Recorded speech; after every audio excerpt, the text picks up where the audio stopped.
filtering. Kemudian yang ketiga adalah teknik transfer. Nah, kalau teknik transfer ini kalau kita definisinya mengidentifikasi suatu maksud dengan lambang otoritas. Misalnya ya saya Pancasila, kemudian saya Bhinneka Tunggal Ika, atau apalagi dengan istilah-istilah yang mengasosiasikan tertentu ya, dengan simbol tertentu, misalnya dengan simbol negara kah atau dengan simbol lambang negara, sehingga ketika itu sudah dilakukan maka dia memahami bahwa dia adalah kelompok tertentu, atau misalnya partai Bung Karno gitu atau partai Wong Cilik, ini adalah bagian dari transfer.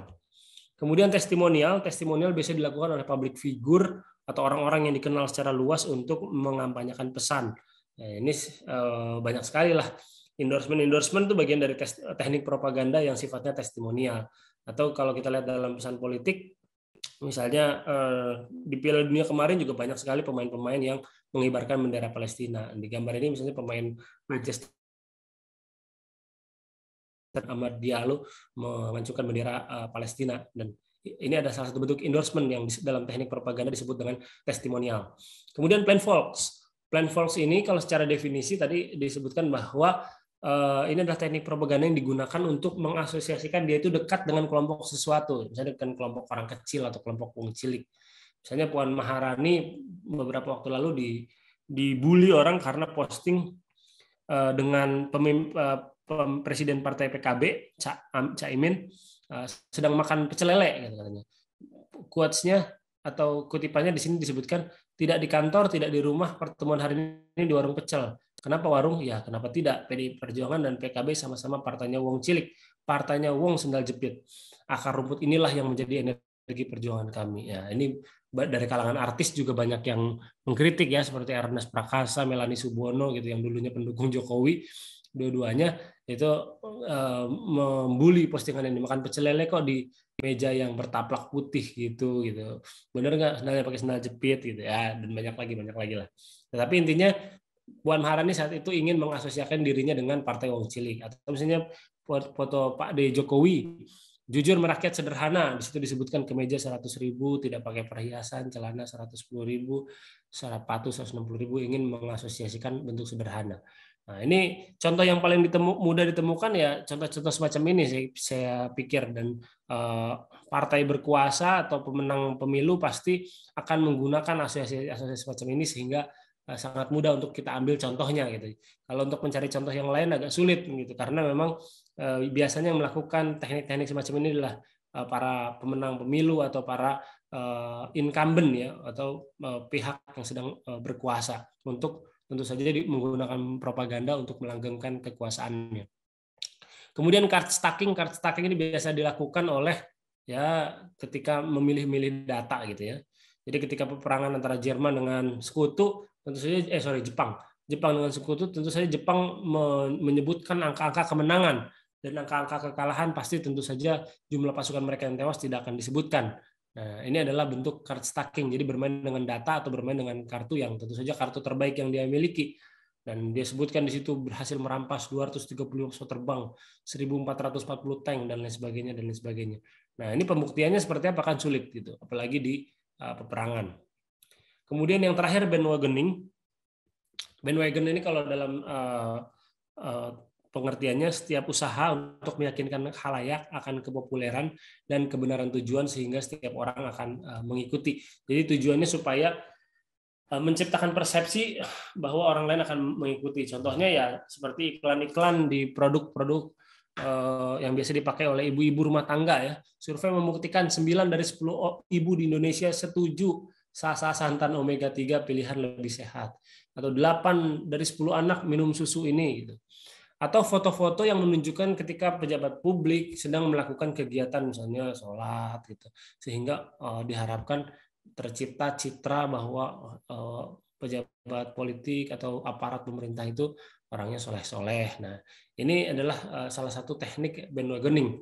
Nah, saya kira dengan memahami teknik-teknik di atas, maka teman-teman bisa memahami kira-kira mana memang pesan-pesan yang sifatnya propagandis atau memang sifatnya pesan publik. Tetapi memang biasanya pesan publik itu sangat kental dengan nuansa propaganda, karena mereka berupaya untuk meyakinkan masyarakat, meyakinkan targetnya bahwa mereka sedang melakukan sesuatu yang benar gitu. Mereka sedang melakukan hal yang baik sehingga ini dapat dipahami dan bahkan diikuti oleh masyarakat.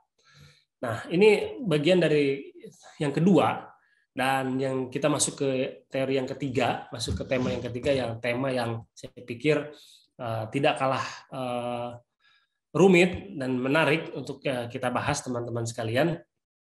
Karena ketika kita berbicara soal teori konspirasi, maka ini adalah rumitnya begini. Teori konspirasi itu sering disebut oleh penggemarnya atau penganutnya sebagai sebuah teori, padahal sebenarnya sesuatu itu bisa disebut teori kalau sudah memiliki bukti yang ilmiah. Sayangnya di teori konspirasi ini agak sulit mencari bukti karena memang sudah menjadi hakikatnya dalam teori konspirasi itu semakin tidak ditemukan bukti atau tidak ada bukti, justru itu malah lebih meyakinkan kepada para penggemarnya. Nah, kenapa bisa terjadi begitu? Kita coba bedah satu persatu. Kenapa di era informasi ini hari ini teori konspirasi, tahayul, mitos itu naik lagi dan semakin digemari oleh banyak orang.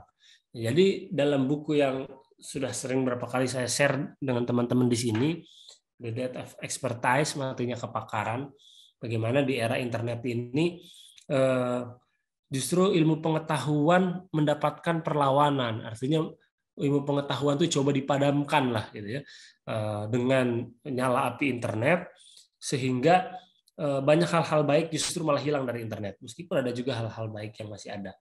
Nah, penulis bukunya si Tom Nichols dalam buku tersebut di tahun 2017 menyebut terjadinya fenomena mati kepakaran ini karena 3 hal. Yang pertama karena jurnalisme yang buruk.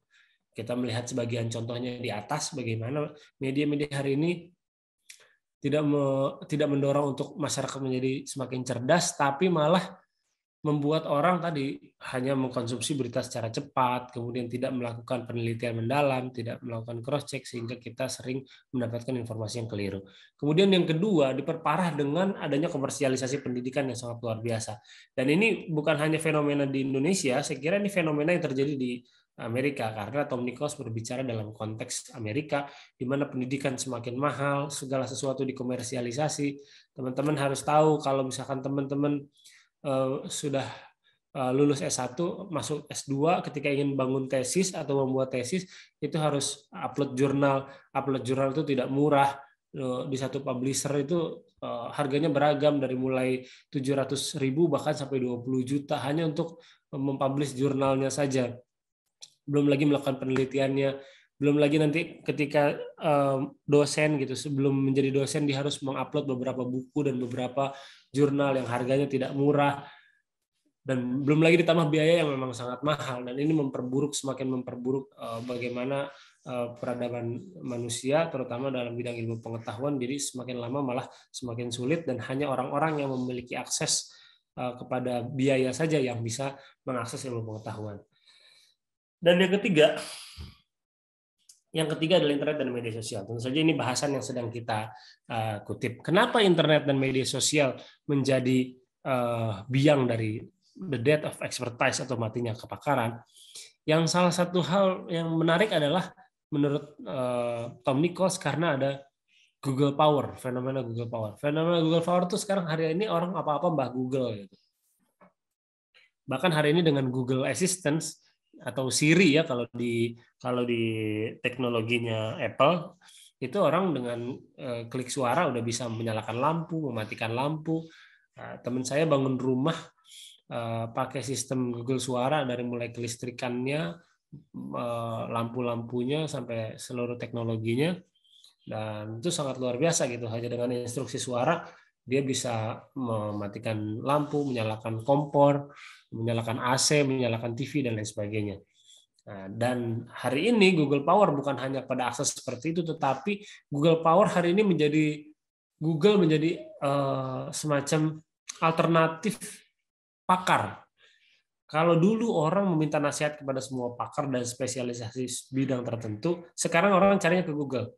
Contohnya gampangnya gini, saya lagi mules nih. Kalau zaman dulu sebelum era digital, kalau saya mules ya saya akan datang ke tabib gitu atau ke dokter untuk bertanya, saya mules nih. Nanti ditanya sama dia habis makan apa, emang mulesnya sejak kapan, yang dirasa di mana, ditekan bagian perutnya. Oh di sini sakitnya, oh ini ulu hati, oh ini lambung, berarti obatnya ini gitu ya.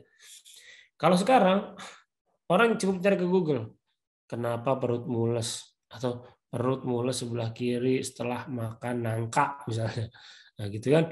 Kemudian muncul, oh ini alternatifnya. Kalau kayak gitu kamu baiknya minum jahe misalnya, ada dalam sebuah artikel disebutkan demikian. Akhirnya orang mencari solusi dari Google.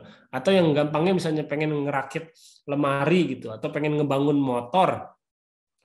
Nah, kalau dulu saya pengen bangun motor gitu karena saya nggak punya kemampuan teknik dan mekanik, maka saya datang aja ke bawah bengkel, Pak, ini saya punya motor, mesin sama rangkanya doang, tolong dibangunin gitu.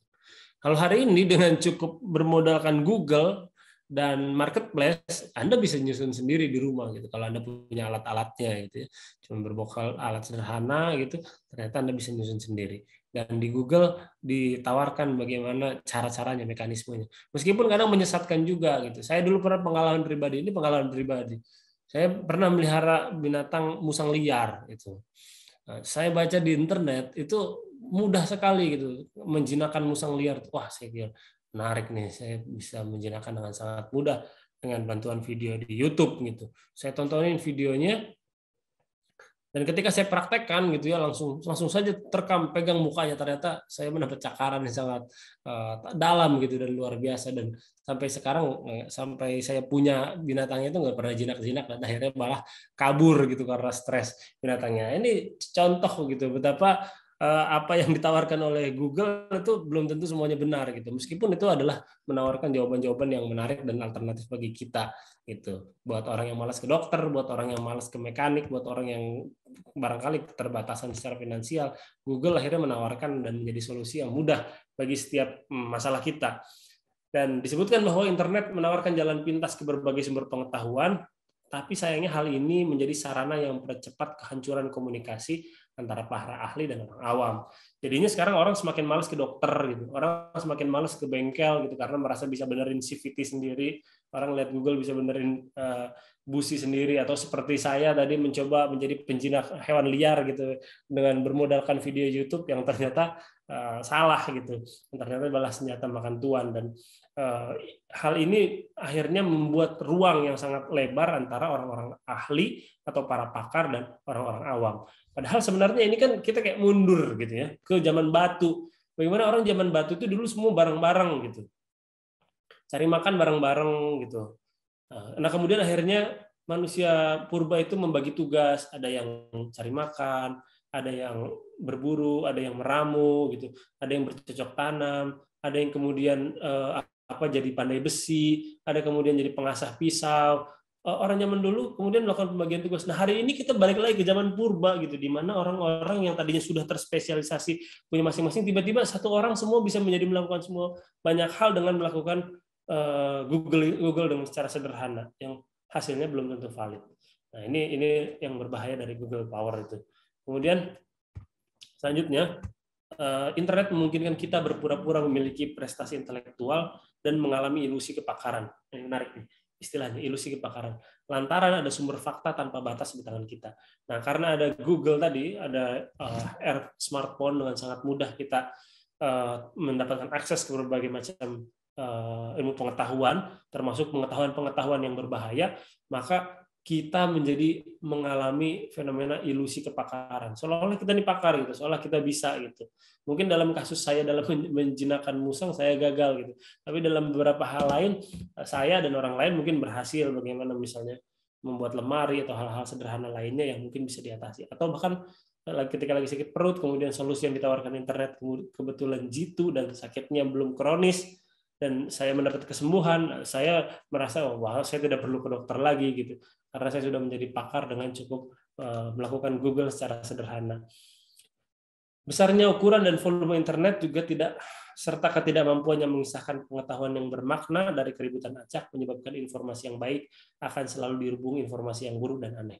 Nah, ini juga sering saya alami ketika bahkan dalam mencari sumber-sumber rujukan ilmiah sekalipun gitu ya. itu seringkali di antaranya Google memberikan alternatif atau solusi pilihan-pilihan yang buruk.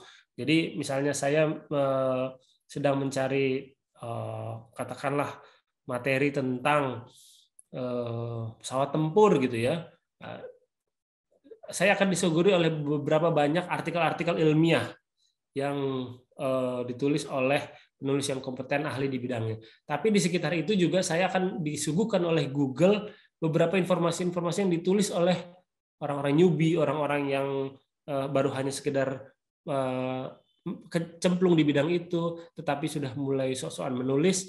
Dan itu sebenarnya tidak salah, tetapi kalau kita tidak memiliki literasi informasi yang baik, maka kita akan kesulitan untuk memahami mana memang pengetahuan, sumber pengetahuan yang bermakna, atau dari sekedar istilahnya kalau di sini keributan acak ya, atau random artikel atau random konten yang ditawarkan oleh Google. Karena Google hanya mampu menyodorkan mana yang paling banyak diklik, dia sodorkan, bukan memilih atau mengkurasi mana yang paling baik dan mana paling benar buat kita. Jadi itu hubungannya dengan bagaimana sistem yang terjadi di Google, atau istilahnya algoritma yang dimiliki oleh Google itu memang menyuguhkan kepada kita atau menyajikan kepada kita data yang paling banyak diklik, bukan data yang paling benar, karena setiap orang pasti mengklaim dirinya yang paling benar. Nah, dengan fenomena Google Power ini, bagaimana informasi bisa berseliweran dengan sangat luar biasa banyak, terjadilah perdebatan di mana-mana, terutama ya di media sosial. Itu orang berdebat tentang apa saja. Orang berdebat tentang pemilihan presiden, orang berdebat tentang kebijakan pemerintah, orang berdebat tentang kenaikan presiden. Atau fenomena yang baru-baru ini, semalam saya nonton YouTube, ada orang gagal nikah karena dia diminta mahar sertifikat rumah gitu. Dan kedua belah pihak antara laki-laki dan perempuan saling menyalahkan, dan itu juga memicu perdebatan di ruang publik gitu. Padahal itu kan masalah yang sangat kecil gitu, maksudnya dalam skala yang sangat remeh, tapi itu juga menjadi menghadirkan kontroversi di situ, menghadirkan perdebatan di situ. Dan sudah menjadi sifat alamiah manusia, nalurinya dan kecenderungan kita itu untuk selalu mencari bukti yang sejalan dengan keyakinan kita. Artinya ketika kita sudah memiliki pemahaman atau keyakinan terhadap hal tertentu, kita cenderung akan mencari bukti-bukti yang sejalan dengan keyakinan kita. Misalnya kita setuju dengan bahwa Pak Prabowo yang harus jadi presiden, maka kita akan selalu mencari apa saja kebaikan-kebaikan dan faktor-faktor yang mendukung bahwa Pak Prabowo harus jadi presiden. Atau sebaliknya, misalnya kita mendukung bahwa Bu Puan Maharani yang harus menjadi presiden kedua di Indonesia, maka kita akan mencari bukti-bukti yang mendorong bahwa Ibu Puan Maharani inilah sosok yang paling pantas untuk menjadi pemimpin masa depan, untuk mengeluarkan Indonesia dari kemelut krisis, resesi, dan lain sebagainya. Nah, ini sudah menjadi sifat alamiah, artinya memang orang akan mencari bukti yang sejalan dengan keyakinan kita. Meskipun ilmu pengetahuan selalu mendorong kita untuk berpikir kritis. Dan dalam fenomena sosiologis, ada fenomena bahwa kalau dalam kehidupan pribadi, artinya dalam lingkungan yang kecil, lingkungan terdekat kita dengan keluarga, gitu, kita cenderung lebih sedikit pemaaf. Karena kita adalah makhluk sosial yang ingin diterima dan disayangi. Jadi ketika ada konflik, ketika ada perdebatan di keluarga, mungkin kita bisa lebih toleran kalau kita berdebat atau kita berbeda pendapat dengan bapak kita, ibu kita, gitu ya, atau adik kita. Karena kita pengennya ya rukun-rukun aja lah, nggak apa-apa beda-beda dikit masalah itu gitu. Meskipun ada juga yang menjadi jurang pemisah besar. Tapi dalam lingkaran sosial, dalam lingkuran yang lebih besar gitu ya, kebanyakan orang-orang ini merasa kompeten gitu. Orang-orang itu merasa pakar, orang-orang merasa tahu segalanya. Dan kita ingin orang lain memandang kita seperti itu.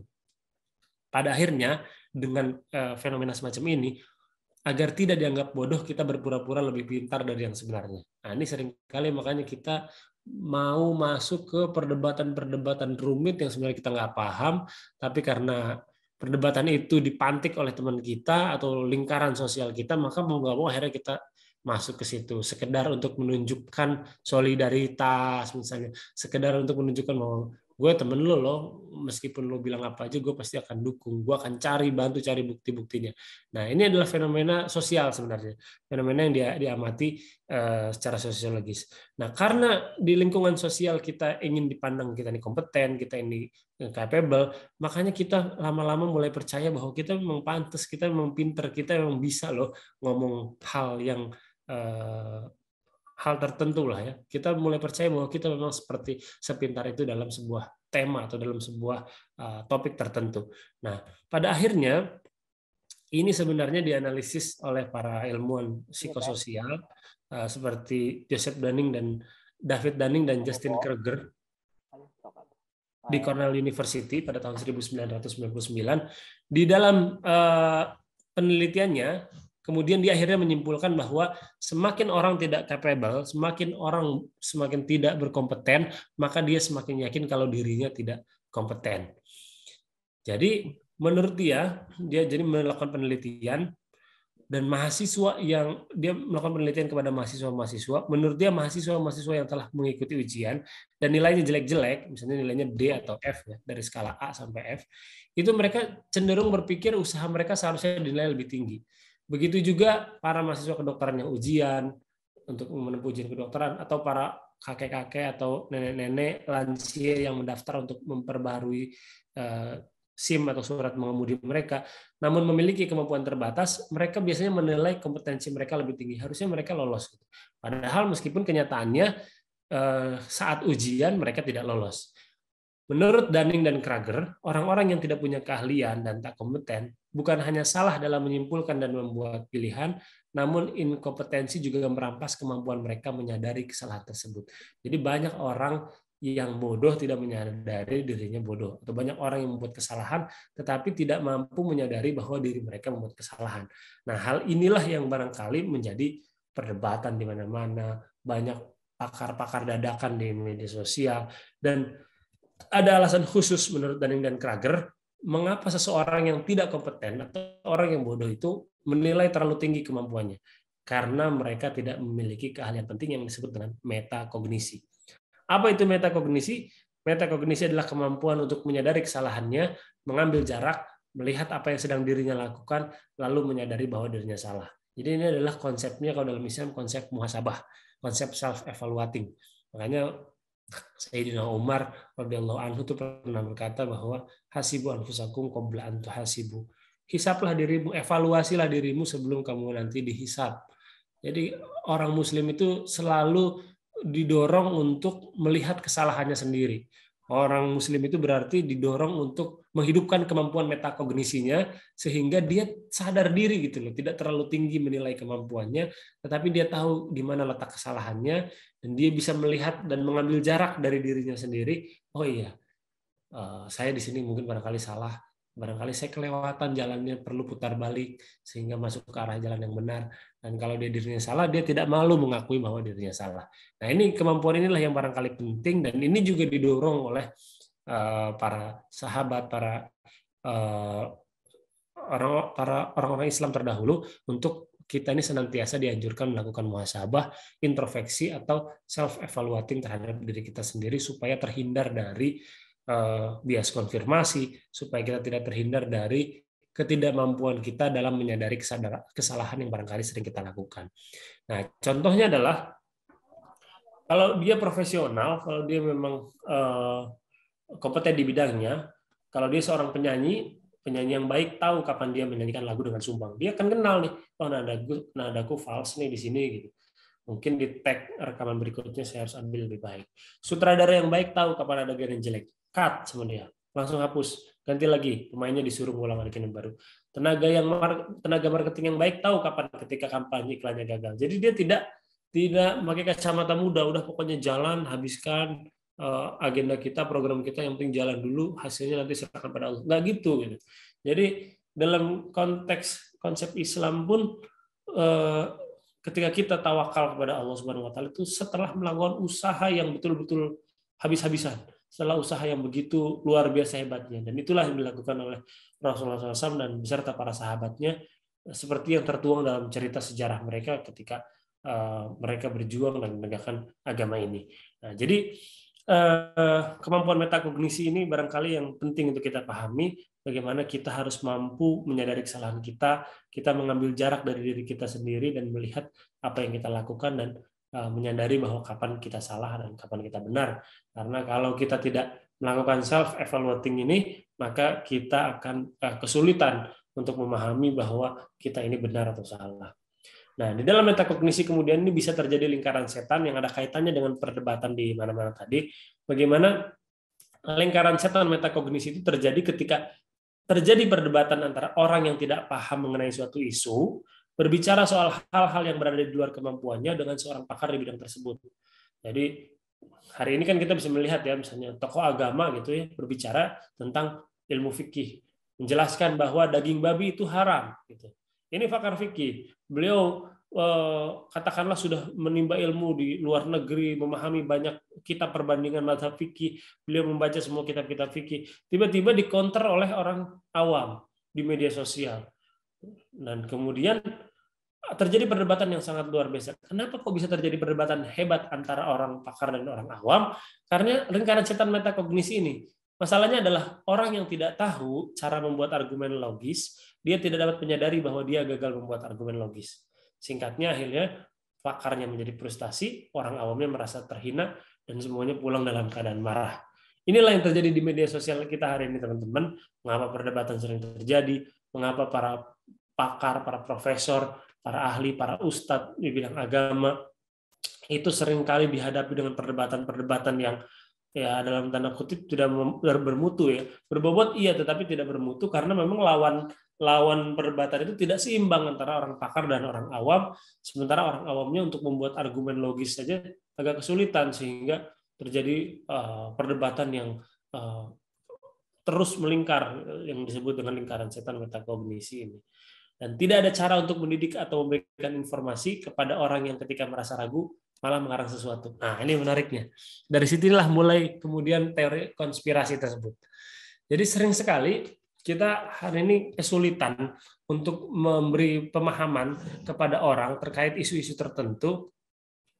Dan ketika kita berhadapan dengan orang awam, orang tidak berpengetahuan atau orang yang tidak memiliki keahlian, itu ketika dikasih informasi dan ketika mereka digoyahkan gitu ya argumennya, mereka malah ngarang bebas gitu. Dan ini sering kejadian. Nah, ini penelitiannya si Dunning dan Kruger, dia juga melakukan penelitian. Jadi dia ngetes kepada beberapa orang yang umum gitu, beberapa orang awam. Dia melakukan penelitian di Cornell University Amerika Serikat. Jadi respondennya itu ditanya apakah mereka paham konsep-konsep teknis yang ribet-ribet di berbagai bidang fisika, bidang geologi, bidang politik, dan cukup banyak di antara mereka mengaku paham istilah betulan seperti misalnya gaya sentripetal dan foton. Tapi menariknya, mereka juga mengaku mengenal konsep fiktif seperti lempeng paralaks, ultralipid, dan kolarin. Jadi si Kruger ini sama si Dunning nanyain ke respondennya. Ada beberapa konsep-konsep ilmiah yang memang benar-benar ada, dan ada konsep yang fiktif. Dan ketika ditanya, ternyata beberapa orang di antara mereka mengaku, oh saya tahu tuh konsep itu gitu. Seperti konsep di sini si Kruger bikinnya ada istilah lempeng paralaks, ultralipid, dan kolarin. Padahal konsep itu tidak ada dalam ilmu pengetahuan. Dan ini dilakukan memang untuk mengetes atau menguji para awam. Dan 90% menurut penelitiannya Kruger ini, 90% di antara responden mereka itu mengaku tahu sedikit mengenai minimal 1 dari 9 konsep fiktif. Jadi dari 9 konsep fiktif itu 90% orang, dan ini sangat banyak ya, 90% mengaku tahu meskipun tidak ditanya dan tidak disuruh menjelaskan konsep itu seperti apa. Nah, ini hanya untuk menguji betapa orang ketika nggak tahu, ketika merasa ragu malah sering mengarang sesuatu. Dan barangkali ini mungkin juga pernah kita lakukan gitu ya. Karena kita keterbatasan pemahaman kita terdesak, argumen kita dipatahkan, kita malah jadi ngarang bebas gitu. Kita jadi merasa harus menguatkan argumen kita dengan cara apapun, seperti berpegangan ketika orang sudah mau jatuh maka dia berpegangan dengan akar apa saja yang bisa dia pegang sehingga dia tidak dianggap mempermalukan dirinya. Nah, ini kalau dalam ilmu pengetahuan sangat luar biasa berbahaya teman-teman sekalian, apalagi di media sosial yang sangat terbuka dan dikonsumsi orang banyak, hal-hal semacam ini sangat berbahaya. Dan akhirnya efek Dunning-Kruger ini semakin menjadi karena secara umum orang tidak senang melukai perasaan orang lain. Nah, ini terjadi dalam konteks lingkungan terdekat. Kadang-kadang kita ini nggak enak kalau ada orang bikin salah gitu ya. Ada bos kita bikin salah, atau bahkan ustadz bikin salah gitu ya, atau misalnya posting hal-hal yang hoax, kita ini sering nggak tega gitu untuk ngelurusin, meskipun ketika dalam Islam cara memberikan nasihat tentu saja dengan cara yang ma'ruf, dengan cara yang sopan, tidak bukan dikonfrontasi secara terbuka atau bahkan secara liar gitu di media sosial, tetapi dengan baik-baik, dinasihati dengan cara baik. Namun karena secara umum orang tidak senang melukai perasaan orang lain, makanya ketika ada orang salah, kita juga enggan mengkoreksi. Dan beberapa aktivitas penting seperti menulis dan berbicara kadang tidak memiliki sarana umpan balik. Contohnya kalau orang main baseball atau orang main basket, kita bisa lihat dia ini kompeten atau enggak ya ketika dia melakukan lemparan basket gitu. Kalau banyak masuknya ya oke, dia berarti emang jago atau biasa main. Kalau nggak pernah masuk berarti emang dia awam. Tapi kalau dalam menulis dan berbicara, banyak orang nggak ketahuan gitu, sarana umpan baliknya nggak ada, bahkan kurang gitu. Jadi banyak orang berbicara dengan apa saja, padahal tidak ada yang mengcounter atau tidak ada yang memberikan umpan balik. Atau dalam menulis sesuatu, banyak orang merusak gaya bahasa, tatanan bahasa, tetapi orang sedikit sekali yang mengoreksi. Berbeda dengan aktivitas-aktivitas fisik. Dan ini menimbulkan efek bias konfirmasi, yaitu kecenderungan mencari informasi yang hanya membenarkan apa yang sudah kita yakini. Nah, dalam bias konfirmasi ini ada dalam teori konspirasi yang dianut orang-orang cerdas dan orang-orang pintar. Nah, ini menarik. Kalau tadi efek Dunning-Kruger itu adanya di orang-orang yang kurang terpelajar, kalau bias konfirmasi ada dalam teori konspirasi yang dianut orang-orang cerdas. Karena tadi orang cenderung mencari bukti yang hanya memperkuat keyakinannya atau persepsinya dia. Dan teori konspirasi ini sangat membuat frustasi atau mungkin orang sulit untuk dipecahkan karena para pembuat konspirasi sendiri ini mereka mendesain banyak alur gitu, sehingga ketika dihadirkan bukti mereka bukannya malah semakin kuat, tapi justru malah semakin meyakini bahwa teori konspirasi yang mereka yakini itu adalah benar adanya. Jadi pembuat teori konspirasi memanipulasi semua bukti secara terukur, bukti A, bukti B, bukti C, agar sesuai dengan penjelasan mereka. Tetapi yang lebih buruk lagi, ketika tidak ada bukti, itu adalah merupakan konfirmasi yang lebih meyakinkan. Jadi kan sulit untuk dipahami. Jadi bagi teori konspirasi, fakta, ketiadaan fakta, fakta yang kontradiktif, semuanya adalah bukti untuk mendukung pemahaman mereka. Nah, ini ketika sudah dibelah seperti ini, baru orang-orang yang penggemar teori konspirasi itu memahami, oh ya betul ya, ternyata ketika ada bukti pun dan tidak ada bukti pun pendapat saya selalu benar. Nah, kan intinya seperti itu. Ada bukti, tidak ada bukti, bukti yang kontradiksi, berarti intinya bagi penggemar teori konspirasi semua pendapatnya selalu benar. Dan mengapa teori konspirasi menarik? Banyak ya, kita bisa melihat teori konspirasi itu ada seperti UFO, piring terbang, alien, Lady Di, pembunuhan JFK, kejadian 9/11, Obama adalah seorang Muslim, teori bumi datar, James Bond, dan lain sebagainya. Karena dalam teori konspirasi, terutama kisah-kisah yang seperti pembunuhan JFK, 9/11, ya, itu ada hasrat heroisme dalam diri manusia. Dan orang selalu senang gitu ketika ada ya kayak dalam cerita James Bond lah, ada satu orang sendirian menyelamatkan dunia. Kita ini berada sedang dalam kekacauan, maka agak sulit kita ini keluar dari kungkungan ini, maka kita harus melawan. Maka cara melawannya apa ya? Dengan cara perlawanan yang membabi buta, ya kita harus anti semua kebijakan dia, kita tolak semua yang datang dari dia. Dan ini adalah tadi memuaskan hasrat heroisme pada individual. Bahkan teori konspirasi itu menarik bagi mereka yang kesulitan memahami dunia yang rumit dan tidak memiliki kesabaran untuk penjelasan yang tidak dramatis. Berarti orang-orang penggemar teori konspirasi ini berarti para penggemar drama ya, para penggemar drama yang dia ini ketika ada hal yang sulit atau yang rumit itu sulit untuk dipahami. Jadi semua bagi dia hanya dari satu sudut pandang, dan memang orang-orang penggemar teori konspirasi ini tidak memiliki kesabaran untuk penjelasan yang biasa saja gitu. Penjelasan yang sederhana buat mereka malah tidak menarik. Dan teori konspirasi juga menarik untuk dorongan narsisme yang kuat. Ada orang-orang yang lebih memilih untuk percaya pada omong kosong yang rumit daripada menerima bahwa hal yang berada di luar pengetahuannya. Nah, ini saya ingin mencontohkan misalnya yang menarik, dan ini sering banyak ada di dekat saya, para penggemar teori datar, teori bumi datar misalnya. Padahal kalau kita tahu bahwa teori bumi datar itu kan sebenarnya keyakinan yang berasal dari zaman Helenisme ya, dari zaman Yunani kuno, dari zamannya masih Sokrates, Plato gitu ya, yang meyakini bahwa bumi itu datar. Termasuk Archimedes awalnya meyakini bahwa bumi itu datar seperti piring gitu. Lalu kemudian ketika sejarah Sokrates punya murid namanya Aristoteles. Aristoteles sendiri kemudian akhirnya membantah keberadaan teori bumi itu datar, meskipun dia masih memiliki kesalahan, yaitu memahami bahwa bumi adalah poros dunia atau geosentris, bukan heliosentris. Dan kemudian dikoreksi oleh ulama Muslim di Andalusia, diantaranya oleh Al-Biruni, Al-Idrisi, dan lain sebagainya, yang membuktikan secara ilmiah bahwa bumi itu sifatnya bulat. Nah, ini banyak para penggemar teori konspirasi yang meyakini bahwa bumi itu datar karena ada peta bumi datar. Peta bumi datar itu katanya konon berasal dari Al-Biruni. Padahal sebenarnya Al-Biruni itu bukan membuat peta, tetapi sedang membuat proyeksi. Nah, ini ketidakcermatan para penggemar bumi datar yang menyandarkan bahwa teori bumi datar itu petanya dibuat oleh Al-Biruni. Sebenarnya Al-Biruni meyakini bahwa bumi itu bulat. Nah, karena bumi itu bulat, maka dia tidak bisa, kalau digambar di ruang data atau dicetak di kertas, maka itu kan akan terjadi bias, akan terjadi pergeseran. Makanya dia menggambar proyeksi bumi datar. Jadi orang yang salah memahami bahwa Al-Biruni membuat peta bumi datar adalah sebuah kesalahan yang fatal, karena Al-Biruni menyebut bahwa itu bukan peta, tetapi itu adalah proyeksi.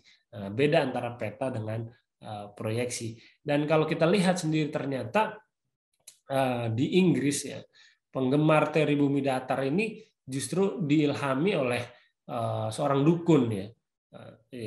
Teman-teman bisa baca bagaimana penggemar teori datar, saya lupa namanya, dia yang menguji bumi itu datar di lewat sungai Bedford itu, yang meskipun di ujiannya itu mereka juga gagal. Jadi penggemar teori bumi datar itu sudah gagal di percobaan pertamanya yang ilmiah, ketika mereka mencoba di sungai Bedford, sungai sepanjang 10 km yang lurus karena itu merupakan irigasi, dan di situ dites, ada bendera, kapal pakai bendera di ujung sebelah sana, dilihat pakai teleskop, dan kemudian karena merasa bahwa dia benar, dia kemudian melakukan tantangan terbuka, dan tantangannya diterima oleh ilmuwan Alfred Wallace yang pernah juga ke Indonesia, gurunya Charles Darwin. Alfred Wallace kemudian membuktikan bahwa teori bumi itu datar salah karena ada refraksi di atas permukaan air ya. Nah, intinya teman-teman bisa baca sendiri lah. Tetapi teori ini sangat menarik karena teori ini kan dikemukakan katanya dasarnya nih ya, kenapa saya melihat beberapa teman-teman orang-orang yang suka teori bumi datar, karena satu, perlawanan terhadap Amerika dan NASA itu bohong, semua yang dilakukan oleh Amerika dan NASA salah. Kenapa tidak ada orang yang bisa ke kutub utara dan kutub selatan, orang-orang kenapa tidak terjadi lagi pendaratan di bulan? Saya kira mungkin ada yang benarnya bahwa di situ tidak ada lagi pendaratan di bulan, memang patut dipertanyakan, tapi bukan berarti semua yang dilakukan oleh NASA salah. Jadi ketika satu kesalahan kemudian digeneralisir menjadi kesalahan semuanya itu salah, itu barangkali adalah bentuk dari kesesatan berpikir, saya pikir.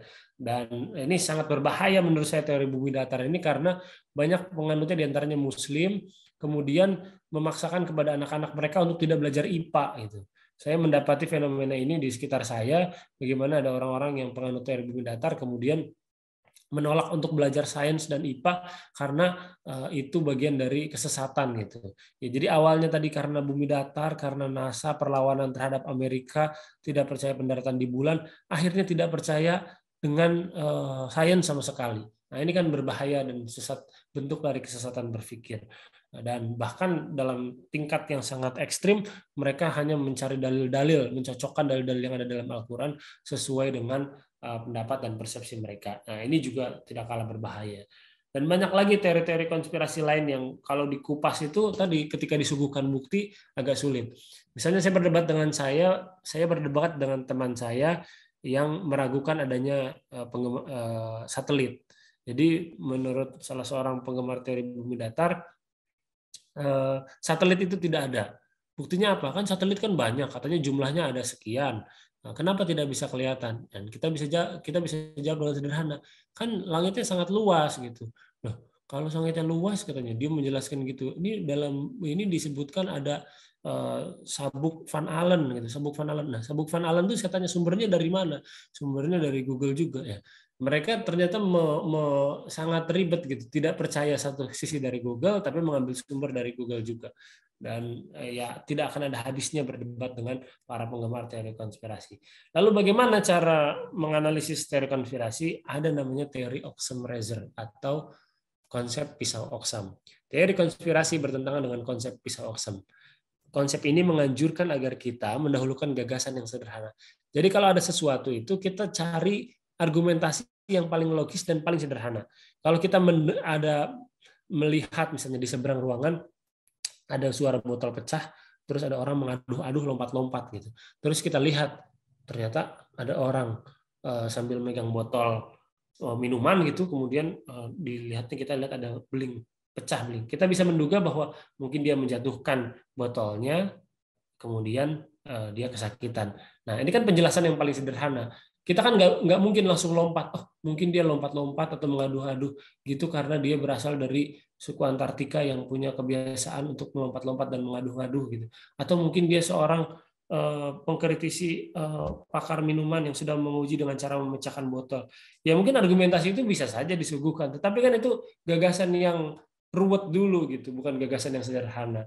Nah, konsep teori Occam razor menganjurkan kepada kita untuk mendahulukan gagasan yang logis dan sederhana dalam mencerna berbagai keadaan. Kita harus memulai dari penjelasan yang paling mudah, baru kemudian bila perlu meningkat ke penjelasan yang lebih rumit.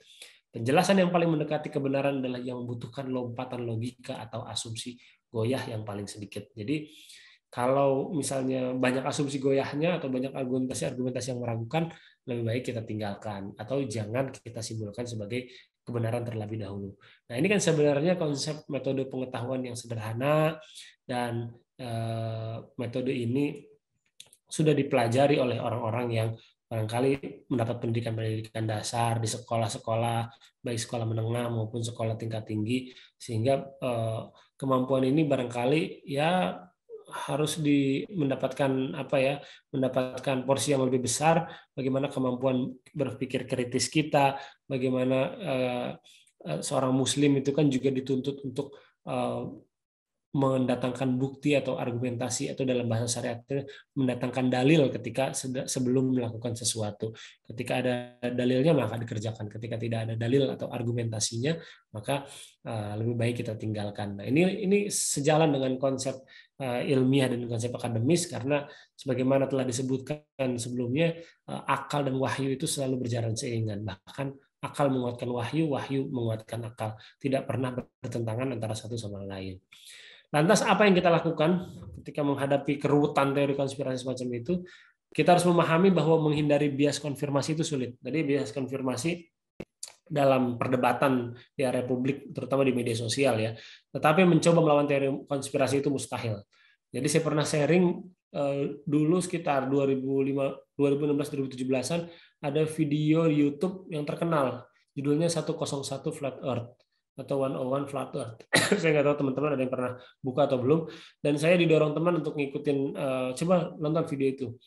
Dan saya menonton 10 video pertama. Setelah menonton 10 video pertama, saya yakin, tiba-tiba saya yakin bumi itu datar. Karena penjelasannya sangat memukau, sangat menarik. Dan namun akhirnya karena saya penasaran, betul nggak sih? Akhirnya saya uji semua perkataan-perkataan di situ kepada teman-teman yang paham di bidang fisika, di bidang geografi, dan ternyata saya mendapat penjelasan yang lebih kuat gitu. Jadi kalau hanya mengandalkan informasi dari sumber video-video, apalagi video-video tersebut juga menggunakan teknik audiovisual dan narasi yang meyakinkan, dan juga ada teknik propaganda yang digunakan di situ untuk mengubah persepsi kita terhadap suatu hal, maka dengan sangat mudah persepsi kita dengan gampang berbalik. Saya yang tadinya netral tiba-tiba habis nonton video itu saya percaya tiba-tiba bumi itu datar, sampai kemudian akhirnya saya tergelitik lagi untuk mencari tahu lebih dalam, ternyata dalil-dalilnya banyak yang lebih kuat. Nah, permasalahannya adalah saya ketika itu mencoba mencari dari dalil-dalil atau argumentasi yang berlawanan. Nah, hari ini orang-orang barangkali kalau ada yang menonton video tersebut, menonton video Flat Earth, tapi cenderung untuk mencari bukti-bukti yang hanya menguatkan saja, tidak mencari bukti-bukti yang membantah. Nah, ini barangkali yang menjadi perbedaan, karena mungkin basic saya jurnalis, saya harus cover both side, saya mendengarkan argumentasi dari kedua belah pihak, dan kemudian saya menimbang sendiri dengan akal sehat saya, baru kemudian saya memutuskan. Tapi di hari ini banyak orang ketika mendapatkan sesuatu, dia hanya cenderung bias konfirmasi. Bias konfirmasi itu hanya mendengar pendapat yang menguatkan keyakinannya saja, sehingga agak sulit ketika mendapatkan penjelasan dari pihak lain. Berdebat tentang teori konspirasi bukan hanya tidak bermanfaat, tapi juga tidak berbahaya. Dan bahayanya itu saya sudah merasakan sendiri, bagaimana dalam lingkaran terdekat yang saya alami saja, ada orang yang tadinya hanya percaya teori bumi datar, pada akhirnya sampai dia memutuskan untuk anaknya tidak boleh belajar sains lagi, belajar IPA lagi. Ini juga terjadi di konspirasi pandemi COVID-19 ya.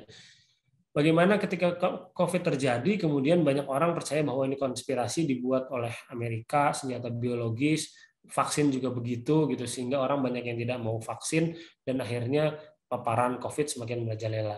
Saya kira kalau teman-teman baca sejarah gitu, pandemi atau wabah itu kan bukan terjadi kali ini saja, gitu. Terjadi sudah berulang kali dalam peradaban manusia, gitu. Bahkan di zaman era masa keemasan Islam dan jauh sebelum itu wabah itu sudah terjadi, gitu. Dan artinya kalau ditimbang dari sisi syariat bahwa pandemi itu terjadi dan bagaimana kita itu sebagai Muslim dituntut untuk mengatasi, karena setiap penyakit itu pasti ada obatnya. Nah, kalau hari ini kita hanya mengandalkan pasrah gitu ya, tidak mau melakukan pengobatan dan kemudian meyakini bahwa dengan pasrah saja itu sudah berpahala, ini agak sulit untuk diterima oleh wahyu maupun oleh akal sehat. Meskipun saya juga percaya bahwa ada tangan-tangan yang bergerak di belakang dunia gitu ya, bagi orang-orang yang belajar tentang politik internasional, terus juga belajar tentang strategi dan bagaimana konstelasi dunia, itu pasti memahami ada konsep shadow government gitu ya. Dan saya cukup meyakini hal itu karena memang ada buktinya, meskipun sulit untuk dijelaskan atau diuraikan. Tetapi indikasi-indikasinya memang sangat kuat mengarah ke situ. Tapi bukan berarti dengan adanya shadow government kemudian kita jadi nggak vaksin dan tidak percaya adanya COVID-19 gitu. Yang itu menyebabkan semakin banyak orang yang tidak terobati karena pandemi COVID-19 tersebut. Jadi konspirasi ini bukan hanya tidak bermanfaat tapi juga berbahaya. Dan teman-teman harus memahami dalam isu-isu tersebut, misalnya pandemi disebut sebagai konspirasi bahwa ini untuk pengendalian umat manusia supaya jumlahnya sedikit. Saya kira itu harus diperiksa betul-betul datanya satu persatu gitu, tidak hanya mudah menerima. Bisa jadi memang ada informasi yang benar di dalamnya, tetapi bisa juga informasi yang menyesatkannya juga banyak gitu. Jadi ada data di situ tapi ada misinformasi di dalamnya. Kemudian teori konspirasi adalah benteng yang sangat kuat untuk melawan kepakaran. Jadi ujung-ujungnya kepakaran manusia itu, peradaban yang sudah lama dibangun manusia itu bisa hancur atau bisa menemui bencana yang sangat besar ketika dihadapkan dengan teori konspirasi, yang sehingga akhirnya orang menolak vaksin, sehingga orang menolak untuk belajar sains gitu. Padahal sebenarnya kalau ditimbang-timbang di dalam syariat maupun dalam akal sehat, maka itu adalah hal yang cukup fatal. Kemudian yang terakhir barangkali solusi terhadap bias konfirmasi dan teori konspirasi adalah bisa dilawan dengan antusiasme terhadap ilmu pengetahuan. Karena antusiasme terhadap ilmu pengetahuan yang tinggi dapat membongkar bias konfirmasi dan konspirasi. Ya, jadi ada sebuah penelitian di tahun 2014, saya lupa di universitas apa. Di situ penelitian di ilmu kedokteran. Dan di Universitas Columbia. Jadi di tahun 2014 ada penelitian di Universitas Columbia Amerika Serikat.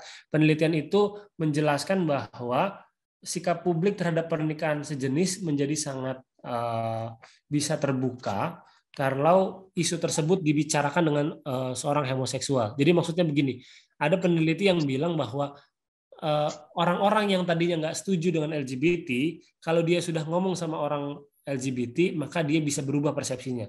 Yang tadinya menolak jadi pendukung. Jadi penelitian itu sangat menggemparkan, terutama di bidang psikologi gitu ya. Dan temuan itu akhirnya kemudian dimuat di majalah penelitian, dan dosennya itu ada salah seorang dosen yang mendukung penelitian tersebut dengan sangat kuat, karena temuan penelitian ini disebut menakjubkan karena membuktikan bahwa orang-orang itu sebenarnya bisa diajak bicara loh terkait masalah LGBT ini, dan orang-orang yang tadinya menentang itu kalau diajak ngomong sebenarnya nantinya juga akan setuju kok gitu. Intinya seperti itu. Tapi kemudian karena saking viralnya berita tersebut, kemudian dites orang-orang yang termasuk orang-orang yang setuju, kemudian ingin menguji temuan tersebut. Ternyata setelah diuji, banyak data-data wawancara yang dia lakukan oleh peneliti tersebut ternyata fiktif. Jadi ketika data-data intinya, data-data utamanya ini adalah fiktif, maka dengan demikian gugur sudah semua hipotesis dan kesimpulan yang dibuat. Jadi ternyata berita tersebut, jurnal penelitian tersebut adalah penelitian yang rendah mutunya, dan dosen yang mendukung atau mempromot penelitian tersebut juga mendapatkan kecaman, karena seharusnya dosen yang melakukan penelitian, melakukan peer review gitu ya, kalau dalam istilah jurnal ilmiah, mengawasi, memeriksa datanya, karena dia ada bias konfirmasi, dia memang setuju dengan LGBT, akhirnya dia kemudian mengamini saja penelitian-penelitian yang sifatnya fiktif itu. Nah, dengan antusiasme terhadap ilmu pengetahuan tadi, segala sesuatu yang sifatnya temuan, sifatnya hal-hal yang baru, itu dapat dibongkar, dapat diuji. Kemudian kalau dalam istilah ilmiah itu ada namanya peer review atau tinjauan sejawat. Jadi nanti misalnya saya nulis buku gitu tentang masalah fikih gitu. Saya harus mengajukan ini ke ustadz-ustadz yang pakar fikih. Ustadz, bagaimana pandangan ustadz tentang buku ini? Ada ininya enggak? Nah, hari ini hal-hal semacam itu kan sudah agak hilang. Atau dalam istilah ilmiah juga ada istilahnya namanya double blind. Jadi double blind itu seorang menulis, kemudian dilempar tulisan itu kepada para pakar. Si pakar tidak tahu siapa yang menulis, si penulis tidak tahu diuji oleh pakar yang mana, sehingga dapat menghilangkan bias-bias subjektivitas. Kalau jaga-jaga misalnya ternyata penulisnya saling mengenal, pokoknya udahlah, kalau saya kenal saya jamin tulisannya pasti bagus, padahal belum tentu, padahal mesti harus ada yang dikritisi. Nah, itulah teman-teman sekalian, jadi untuk menghindari bias konfirmasi dan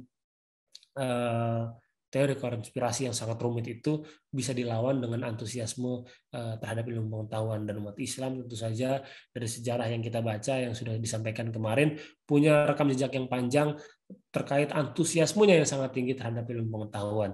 Dan ini bisa dilacak dari kitab-kitab adab dan etika ketika seorang pelajar muslim itu seperti apa, bagaimana misalnya Imam Syafi'i menekankan hirs atau semangat atau motivasi yang tinggi dalam ilmu pengetahuan, dan betapa gigihnya, gambaran dari betapa gigihnya para ulama dan sahabat terdahulu ketika dalam menuntut ilmu itu juga menjadi proyeksi yang jelas kepada kita bagaimana antusiasmenya para pendahulu-pendahulu kita umat Islam di bidang ilmu pengetahuan di segala bidang, bukan hanya bidang agama, fikih, kemudian hadis, sirah, tetapi juga dalam bidang ilmu kimia, ilmu fisika, ilmu bumi, geografi, matematika, dan lain sebagainya.